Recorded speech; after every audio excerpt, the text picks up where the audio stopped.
నేనంత క్యాబుల్ లేని వ్యక్తిని కాదు, పిసిసి అధ్యక్షునిగా రాష్ట్రాన్ని గెలిపించిన, కాంగ్రెస్ పార్టీని అధికారంలోకి తెచ్చిన.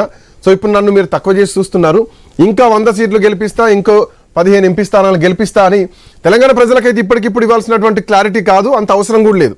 సో ఇది జాతీయ అధిష్టానానికి ఇచ్చినటువంటి ఒక స్టేట్మెంట్ లాగా చూడాలా? ఎట్లా చూడొచ్చు శేషు సార్? అందరికీ నమస్కారం. శ్రీకాంత్, వెంకటరెడ్డి గారు మా గురువు గారు సార్ మాట్లాడుతుంటే నవ్వింది వేరే అంశము, క్షమించాలి. అది భారతీయ జనతా పార్టీ బీసీ పెద్దవాళ్ళు వేరేది గుర్తొచ్చి నవ్వాను శ్రీకాంత్. అది సారీ అట్లా. సరే, ఇప్పుడు విషయం ఏంటంటే సమయం సందర్భం ఉంటుంది శ్రీకాంత్ ప్రతి దగ్గర కూడా. నిన్న జరిగినటువంటి సభ హైదరాబాద్ లో సభ సంవిధాన్ బచావో సభ. అది సంవిధాన్ బచావో సభలో రేవంత్ రెడ్డి మాట్లాడిన తీరు చూస్తే క్యాడర్ లో జోస్ పెంచడానికి డోస్ ఎక్కువైనట్టుగా కనపడింది. అందుకు నవ్వాను నేను. నాకు ఆ పాయింట్ గుర్తొచ్చి నవ్వాను. ఆయన ఆ సభ సంవిధాన్ బచావో అయితే కార్యకర్తల్లో జోష్ నింపటానికి డోస్ పెంచినట్టుగా కనపడింది. మీరు ఇందాక చాలా పాలిష్ గా మాట్లాడారు. మోడీ, కేడి అనేటటువంటి పదాలు వాడుతూ చర్చకు రండి అనే ఒక బ్రహ్మాండమైన సవాల్ ముఖ్యమంత్రి గారు విసిరిన సందర్భం ఉన్నది. అది కేసీఆర్ వస్తారా, కేటీఆర్ వస్తారా, మోడీ వస్తాడా, కిషన్ రెడ్డి వస్తారా అని పేర్లు బట్టి మరీ ఛాలెంజ్ చేసినటువంటి సందర్భాన్ని మనం చూసాం నిన్నటి రోజున. అయితే ఇక్కడ మనం ఒక విషయం మర్చిపోయాం. ఎందుకు ముఖ్యమంత్రి ఆ స్థాయిలో మాట్లాడారు అని అంటే దెర్ ఇస్ ఎ సెమీఫైనల్స్.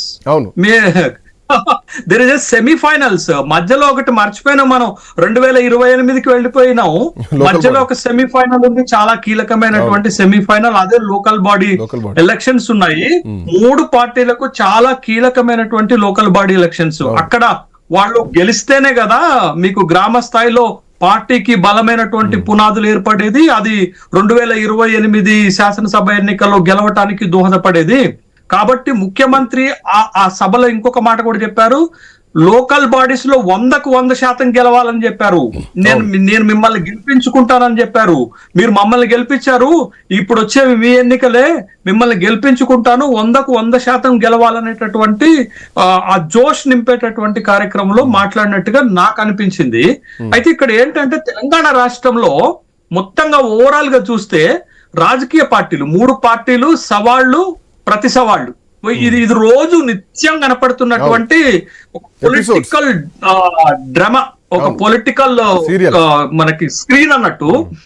అయితే ఇక్కడ విషయం, ఇక్కడ బాధపడాల్సిన విషయం ఏంటంటే ప్రజలు, వాళ్ళ సమస్యలు, వాళ్ళ సంక్షేమం, రాష్ట్రము, దాని అభివృద్ధి, ఇది పోయి ఈ సెంట్రిక్ పాయింట్ పోయి రోజు ఛాలెంజ్లు విసురుకోవటం ప్రెస్ మీట్లలో, లేకపోతే సభలు పెట్టడం, వాళ్ళ బలాలు చూపించటం, వాళ్ళ జబ్బలు జరుచుకోవటం, వాళ్ళు బస్తీ మీద సవాలని తొడలు కొట్టడం మాత్రం చాలా రక్తి కడుతుంది తెలంగాణ రాష్ట్రంలో. బహుశా ఇట్లాంటి రాజకీయము ఉంటదని ఉద్యమ కాలంలో ఎవ్వరు ఊహించలే. వెంకట్ ఊహించలేదు, రెడ్డి సార్ ఊహించలేదు, గౌతమ్ కూడా ఊహించలేదు. బట్ ఇప్పుడు కనపడుతున్నటువంటి రాజకీయం ఇంత బ్రహ్మాండంగా కనపడుతుంది. దాంట్లో రేవంత్ రెడ్డి గారు ఒక బలమైన ఛాలెంజ్ చేశారు. అది రెండు రకాలు. ఒకటి ప్రతిపక్షాలకు విసిరిన ఛాలెంజ్, రెండోది పార్టీకి ఇచ్చినటువంటి ఒక సంకేతం. ఏంటి అనంటే 100 శాసనసభ స్థానాలు గెలిపిస్తామన్నారు. 119లో కాదు, 153లో డీలిమిటేషన్ జరిగిన తర్వాత 15 లోక్సభ స్థానాలు గెలిపిస్తామన్నారు. 19లో కాదు, మనకి 17లో కాదు, 25లో. అంటే 25 లోక్సభ స్థానాలు, 153 శాసనసభ స్థానాలు డీలిమిటేషన్ తర్వాత వస్తాయి. కాబట్టి 100 శాసనసభ స్థానాలు గెలిపిస్తాను, 15 లోక్సభ స్థానాలు గెలిపిస్తామని ఒక బలమైన ఛాలెంజ్ అటు ప్రతిపక్షాలకు విసరటం, ఇటు పార్టీకి సంకేతం ఇవ్వటం. 2 డ్యుయలిస్టిక్ అప్రోచ్ అక్కడ పోయినట్టుగా కనపడుతుంది. 2004, 2009 ఎన్నికల్లో ఆంధ్రప్రదేశ్ నుంచి గెలిచినటువంటి లోక్సభ స్థానాలతోటే కేంద్రంలో కాంగ్రెస్ అధికారంలోకి వచ్చిందనే విషయాన్ని గమనించాలా. ఒక తెలంగాణ రాష్ట్రం లాంటి ఒక చిన్న రాష్ట్రంలో ఒక 15 లోక్సభ స్థానాలు నేను గెలిపిస్తున్నాను అని అంటే మీకు బలమైనటువంటి కేంద్రంలో కాంగ్రెస్ కి బలాన్ని ఇస్తున్నానని చెప్పటం. రెండోది, ఎక్కడ కాంగ్రెస్ కొన్ని రాష్ట్రాల్లో తప్ప ఏ రాష్ట్రంలో రెండోసారి అధికారంలోకి వచ్చింది లేదు. ఎప్పుడో దిగ్విజయ్ సింగ్ వచ్చారు, తర్వాత అస్సాంలో తరుణ్ గొగోయ్ వచ్చారు, తర్వాత రాజశేఖర్ రెడ్డి గారు 2004, 2009లో వచ్చినటువంటి సందర్భం ఉంది. భూపేందర్ సింగ్ హూడా హర్యానాలో 2015లోను 2004లో వచ్చినటువంటి సందర్భాన్ని చూసాం తప్ప కాంగ్రెస్ ఎక్కడా రెండోసారి అధికారంలోకి రాదు. ఒక్కసారికి ఎనఫ్ అవుతుంది. దాని పరిపాలన తీరు అట్లనే ఉంటది, ఆ ప్రజలు ఇచ్చేటటువంటి మ్యాండేట్ అక్కడే ఉంటది. ఎక్కడో బలమైన లీడర్లు, భూపేందర్ సింగ్ హూడా బలమైనోడు, తరుణ్ గొగోయ్ బలమైనోడు, రాజశేఖర్ రెడ్డి బలమైనోడు, దిగ్విజయ్ సింగ్ అప్పుడున్నటువంటి సిచ్యువేషన్ లో చాలా బలమైనోడు. ఆ బలమైనటువంటి నేతలు ఉన్న దగ్గరే అది రెండోసారి గెలవగలిగింది కానీ బట్ ఎక్కడ రిపిటేషన్ రాలే, అంటే సెకండ్ టైం అక్కడ గెలవలేదు. బట్ ఇప్పుడు నేను గెలిపిస్తాను పార్టీని అంటే దానికి ఒక ఆస్ట్రాలజికల్ థియరీ లేకపోతే ఒక థియరీ ఏం చెప్తున్నారంటే ఏది ఒక సెంటిమెంటల్ అంత ఈజీగా సార్. ఎందుకంటే గాంభీర్యంగా చెప్పడం వేరు, గ్రౌండ్ లో జరుగుతున్నటువంటి పరిస్థితులు వేరు. గ్రౌండ్ లో ఏం జరుగుతుంది అనేది ప్రతి ఒక్కరికి తెలుసు. బట్ స్టేజ్ మీదకి వచ్చి 100 గెలిపిస్తాం 15 గెలిపిస్తాం అన్న మాటల్ని ఒక్క మాట యాడ్ చేస్తా.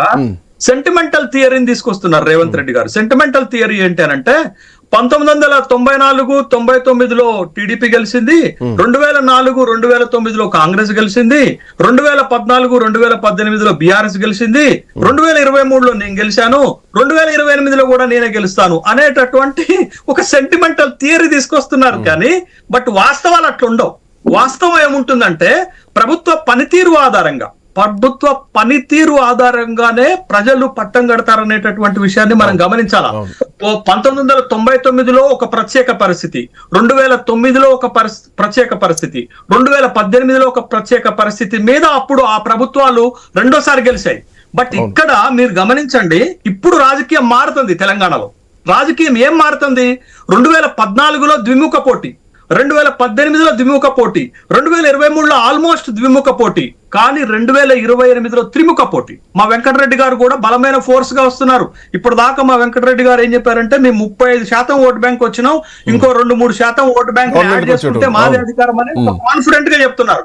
అంటే that's a valid thing, that's దాన్ని ఇంటర్ఫేర్ చేస్తే మనం తీసుకుంటే 2028 శాసనసభ ఎన్నికలు అంత ఈజీ కాదు. There is a triangular fight between the BRS, BJP and Congress. But ఆ సిచ్యువేషన్ ని తట్టుకొని పార్టీని గెలిపించాలి అని అంటే ప్రభుత్వము చాలా ఎఫెక్టివ్ గా చాలా బలంగా పనిచేయాలా. బట్ ఆ పరిస్థితి ఇప్పుడు ఉందా? మనం క్వశ్చన్ వేసుకోవాలా. ఈ 18 నెలల కాలంలో కాంగ్రెస్ పార్టీ 2023 ఎన్నికలను ఎదుర్కొన్నంత బలంగా ఉందా అనే ఒక ప్రశ్న కనుక వేసుకుంటే దానికి సమాధానం లోకల్ బాడీ ఎలక్షన్స్ చెప్తాయి. బట్ ఆ లోకల్ బాడీ ఎలక్షన్లు కూడా ప్రభుత్వానికి కొంత అనుకూలంగా వస్తాయి, కానీ మూడ్ ఆఫ్ ద స్టేట్ ఖచ్చితంగా బయటపడుతుంది. కాబట్టి ఏ పార్టీకి ఎంత అనుకూలత ఉంటుంది అనేది ఈ సెమీఫైనల్స్ లో తేలుతుంది. బట్ ఇప్పుడు కాంగ్రెస్ పార్టీ పైన ప్రభుత్వంలో ఉంది కాబట్టి కొంత అసంతృప్తి మొదలైంది క్రింది స్థాయి ప్రజల్లో. కాంగ్రెస్ బలంగా ఉంది ఎక్కడ తెలుసా శ్రీకాంత్? పట్టణాల్లో లేదు. పట్టణాల్లో బీఆర్ఎస్ కి బలం ఉంది, బీజేపీకి బలం ఉంది, కానీ కాంగ్రెస్ కున్నంత బలం ఒక గ్రామీణ ప్రాంతాల్లోనే. ఇవాళ అదే గ్రామీణ ప్రాంతాల్లో కాంగ్రెస్ పార్టీ పైన కొన్ని అంశాల పరంగా అసంతృప్తి మొదలైంది. బట్ ఆ అసంతృప్తి వ్యతిరేకంగా మారితే కాంగ్రెస్ కి ఇబ్బందికరమైనటువంటి పరిస్థితులు వస్తాయి. కాబట్టి ఇప్పుడు కాంగ్రెస్ ఏమనుకుంటుంది? అధికారాన్ని నిలబెట్టుకునే ప్రయత్నం చేస్తుంది. బీఆర్ఎస్ ఏమనుకుంటుంది? పోయిన అధికారాన్ని సాధించే వ్యూహంతో పనిచేయాలనుకుంటుంది. బీజేపీ ఏమనుకుంటుంది? రాష్ట్రంలో అధికారాన్ని సాధించేటటువంటి ఆతృతతోటి బీజేపీ ఉన్నది. మూడు పార్టీలు మూడు రకాలైనటువంటి పరిస్థితుల్లో బీజేపీకి ఇంకా సమయం పట్టుద్దేమో. ఎందుకంటే